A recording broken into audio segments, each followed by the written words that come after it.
Well, I want to thank you very much. Hello, Georgia. By the way, there's no way we lost Georgia. There's no way. As the 45th president threw a hissy fit after losing the election, and his army of domestic terrorists stormed the Capitol,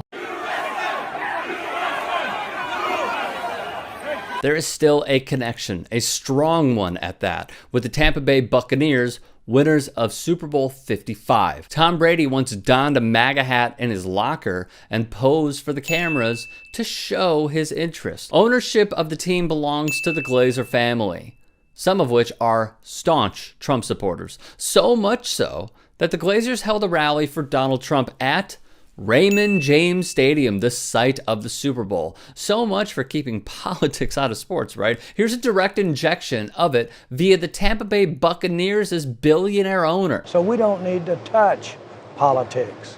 We don't need to touch politicians. They can say this, and NFL Commissioner Roger Goodell, in a closed-door meeting with NFL owners, can say they are staying out of politics, but look no further than Ed Glazer, one of Father Malcolm Glazer's sons, who donated $98,000 to Trump's campaign in 2016 and another $250,000 towards the president's inauguration. In 2018, Glazer, whose family also owns Manchester United, hosted a campaign fundraising event for Trump at his lavish Beverly Hills, California home. Attendees paid between $35,000 and $250,000 to attend, with the goal reportedly being to raise $5 million for Trump's re-election campaign. So the players like exiled quarterback Colin Kaepernick were told to shut up and play. Players like Michael Bennett were shunned for standing up for what is right and pure and true by white ownership in the NFL, mandated to remain apolitical or risk being cut.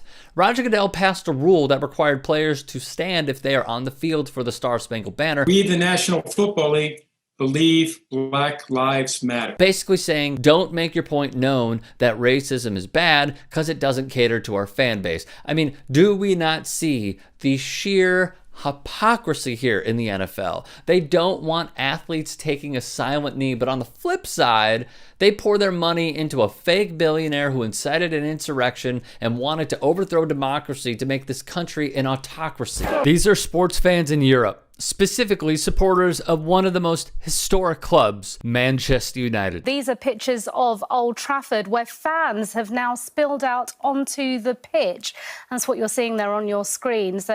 Manchester United fans angered by the European Super League plans, calling for the Glazer family to be removed as owners. Yes, the Glazers, an American family who has owned United since 2005. Malcolm Glazer's kids, trust fund babies, also own the NFL's Tampa Bay Bucks and are big supporters of a white supremacist president. So fans of the Red Devils are making their voices heard, protesting their own club.